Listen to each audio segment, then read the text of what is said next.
नमस्कार दोस्तों, आप सबों को पुराणों कथा विरासत में स्वागत है। आज मैं आपको सुनाने जा रही हूँ भारतीय संस्कृति की सबसे महान और अमर कथा, एक ऐसी नारी की कहानी जिसने प्रेम, धैर्य और बुद्धि के बल पर स्वयं मृत्यु को भी पराजित कर दिया। यह कहानी है सती सावित्री की। बहुत प्राचीन समय की बात है। मद्र देश में एक प्रतापी और धर्मपरायण राजा राज्य करते थे, जिनका नाम था अश्वपति। राजा अश्वपति अपनी प्रजा के लिए पिता समान थे। न्यायप्रिय, दानवीर और सत्यनिष्ठ होने के कारण उनका यश दूर दूर तक फैला हुआ था। लेकिन इतने गुणों के बावजूद उनके जीवन में एक गहरा खालीपन था। वर्षों बीत गए पर राजा को कोई संतान सुख प्राप्त नहीं हुआ था। राजमहल सोने चांदी से भरा हुआ था, पर बिना संतान के वह महल राजा को सूना सूना लगता था।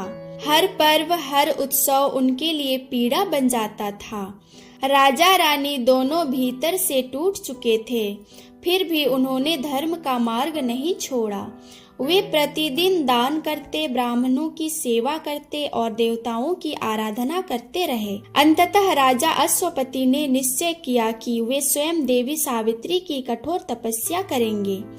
उन्होंने वन में जाकर यज्ञ प्रारंभ किया। 3 वर्षों तक राजा घोर तप किया। न दिन की चिंता, न रात की, केवल एक ही प्रार्थना, संतान की। 3 वर्षों के कठोर तप के बाद एक दिन यज्ञ की अग्नि से दिव्य प्रकाश प्रकट हुआ। संपूर्ण वन सुगंध से भर गया।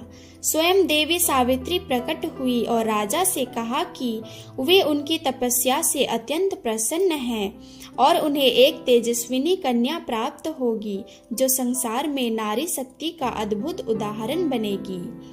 कुछ समय बाद रानी ने एक कन्या को जन्म दिया। बालिका के मुख पर ऐसा तेज था मानो स्वयं देवी धरती पर अवतरित हुई हो। राजा ने प्रसन्न होकर कन्या का नाम रखा सावित्री। सावित्री साधारण बालिका नहीं थी। बचपन से ही उनके स्वभाव में गंभीरता और शांति थी। वे खेलों से अधिक अध्ययन और सेवा में रुचि रखती थी। जैसे जैसे वे बड़ी होती गई, उनकी सुंदरता के साथ उनका तेज भी बढ़ता गया।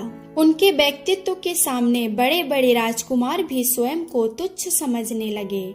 समय बीतता गया और सावित्री विवाह योग्य हो गई। राजा अश्वपति चिंतित हो उठे। अनेक राजा आए, पर कोई भी विवाह प्रस्ताव रखने का साहस नहीं किया। अंततः राजा ने सावित्री को स्वयं अपना वर चुनने का अनुमति दे दी। सावित्री ने पिता की आज्ञा स्वीकार की और रथ पर सवार होकर वन वन भ्रमण के लिए निकल पड़ी। अनेक आश्रमों और राज्यों से होती हुई वे साल्व देश पहुंची। वहां उन्होंने एक नेत्रहीन वृद्ध राजा द्युम्नसेन को देखा, जो वन में अपने पुत्र के साथ जीवन यापन कर रहे थे। उनका पुत्र था सत्यवान। सत्यवान लकड़ी काटते हुए अपने माता पिता की सेवा करता था। उसके चेहरे पर संतोष था, आंखों में सच्चाई और व्यवहार में विनम्रता। सावित्री का हृदय उसी क्षण ठहर गया। उन्होंने मन ही मन निश्चय कर लिया कि यही उनके जीवन साथी होंगे। राजमहल लौटकर सावित्री ने पिता को अपना निर्णय बताया। उसी समय देवर्षि नारद वहां आए। जब नारद मुनि ने सत्यवान का नाम सुना तो उनका मुख गंभीर हो गया। उन्होंने कहा कि सत्यवान सर्वगुण संपन्न है, लेकिन उनका जीवन केवल 1 वर्ष शेष है। राजा अश्वपति भयभीत हो उठे। उन्होंने सावित्री को बहुत समझाया, पर सावित्री अडिग रही। उन्होंने कहा कि एक बार जिसे पति स्वीकार कर लिया, उसे बदलना अधर्म है। अंततः भारी मन से राजा ने विवाह की अनुमति दे दी। सावित्री और सत्यवान का विवाह अत्यंत सादगी से हुआ।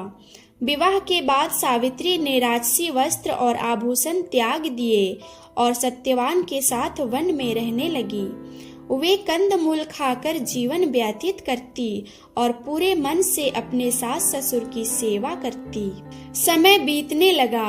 नारद मुनि ने सावित्री को पहले ही सत्यवान की मृत्यु के दिन के बारे में बता दिया था। वह दिन जैसे जैसे करीब आने लगा, सावित्री अधीर होने लगी। सावित्री ने 3 दिन पहले से ही उपवास रखना शुरू कर दी और नारद मुनि द्वारा बताई तिथियों पर पितरों का पूजन भी किया।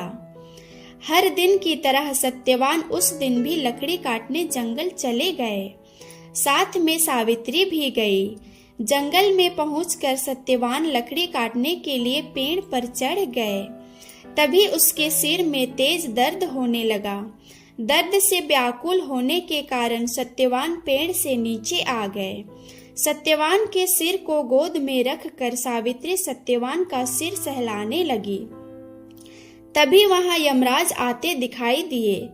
यमराज अपने साथ सत्यवान के प्राण ले जाने लगे। सावित्री भी उनके पीछे पीछे चल पड़ी। यमराज ने सावित्री को समझाने की कोशिश की कि यही विधि का विधान है, पर सावित्री नहीं मानी और यमराज के पीछे पीछे चल पड़ी। उन्होंने यमराज से कहा कि मैं अपने पति के प्राण ले जाने नहीं दूंगी। सावित्री की निष्ठा और पति परायणता को देखकर यमराज ने सावित्री से कहा, हे देवी, तुम धन्य हो, तुम मुझसे कोई भी वरदान मांगो। सावित्री ने कहा, मेरे सास ससुर वनवासी और अंधे हैं, आप उन्हें दिव्य ज्योति प्रदान करें।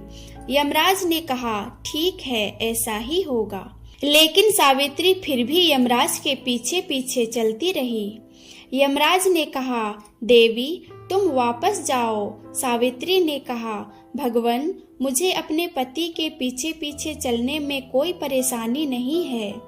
पति के पीछे चलना मेरा कर्तव्य है। सावित्री की ये बात सुनकर यमराज ने उन्हें एक और वरदान मांगने को कहा।